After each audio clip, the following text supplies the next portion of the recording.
C'est votre invité. Je vous demande de l'accueillir avec tout l'enthousiasme qu'on vous connaît, Monsieur Paul Lou Sulitzer.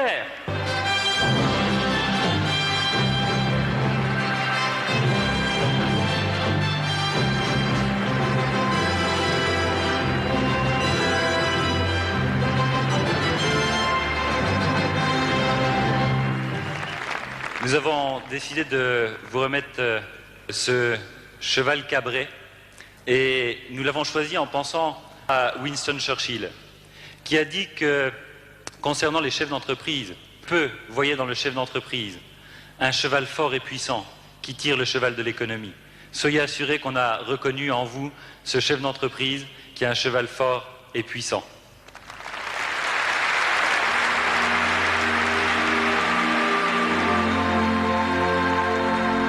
Malgré tout, rien n'arrête une idée qui vient en son temps. Il y aura, bien sûr, dans votre parcours, à chacun d'entre vous, des moments difficiles. La vie est ainsi faite. Des moments de doute. Des moments parfois presque frôlant le désespoir. Il y aura des obstacles à surmonter et parfois des échecs. Je dis par là que le premier conseil que je puis vous donner, c'est ayez confiance en vous. D'abord, parce que vous représentez l'avenir. L'avenir, je vous le répète, et vous le verrez, n'est pas dans la technostructure étatique, elle est dans l'individu, dans l'homme, dans les idées, dans la seule richesse qui fait avancer les nations, les peuples. Soyez fiers de vous, parce que participer, chacun à son niveau, aussi petit soit-il, à une entreprise, c'est faire un acte d'enrichissement collectif, c'est faire une bonne action. Ayez confiance en vous. Ne vous laissez pas dérouter, miner, détruire par ceux qui voudraient que rien ne change, parce que, évidemment, pour eux, c'est la source de leur pouvoir. C'est la source de leur rente de situation. Avancez. Continuez à faire ce que vous faites. Faites-le bien. Quand vous aurez parfois des difficultés, des doutes, rapprochez-vous de vos amis. Rapprochez-vous et continuez. Continuez à vous battre, parce que le mouvement, c'est la vie. L'immobilisme, c'est la mort. Parce que le mouvement, c'est la source de toutes les richesses. Et même si dans notre pays, on taxe plus le travail que celui qui ne travaille pas, sachez que seule la richesse est fournie par le mouvement. Et que l'avenir appartient aux individus, ceux qui construisent leur libre entreprise.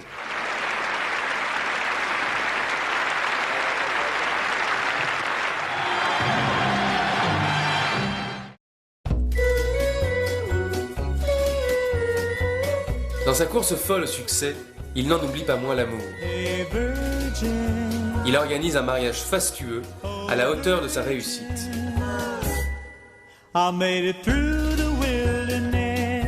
Johnny Hallyday, la superstar de la chanson française, est le témoin de cette union.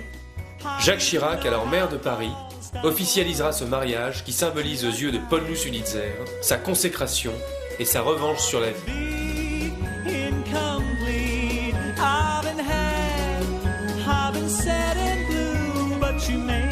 Toute la presse s'empare de l'événement. Et comme à son habitude, Paul Lou Sulitzer fait la une de tous les magazines.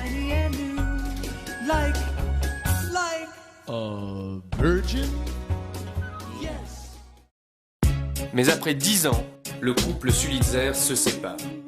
Et s'ensuit un divorce à l'américaine qui atteindra le taïko. Il passera cette période noire avec beaucoup de difficultés.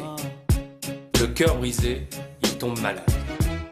Mais sa rage de vivre et son inaltérable esprit combatif lui permettront de surmonter ses épreuves.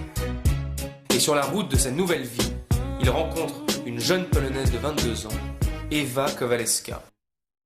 Douce et rayonnante, elle sait lui redonner goût à la vie. Immédiatement, elle réalise l'un de ses rêves les plus chers, l'écriture de son premier livre, témoignage d'un vécu hors du commun et d'une grande maturité. Cette relation la plonge désormais dans un univers où elle découvre la joie et l'intensité des affaires.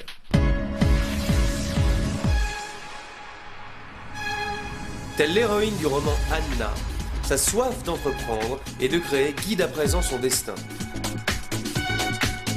Au-delà d'une simple histoire d'amour, c'est une vraie aventure de partenariat que vit le couple au quotidien. Transformé, Paul Lou Sulitzer est de nouveau à la une des médias en créant l'événement. Il reprend les valeurs essentielles qui ont guidé sa vie et ses romans et lance avec le groupe CRB Publications un magazine grand public pour partager son expérience avec toutes les générations, savoir s'enrichir.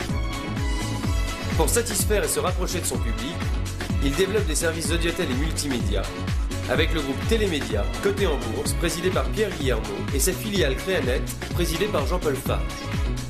Avec Eva, il crée un parfum pour hommes et pour femmes, dont elle est l'ambassadrice naturelle, car elle incarne cette philosophie d'espoir positif et de réussite. Hope est un symbole de liberté, dont l'essence unit tous ceux qui adhèrent à cette volonté créatrice permanente et à cette philosophie de vie.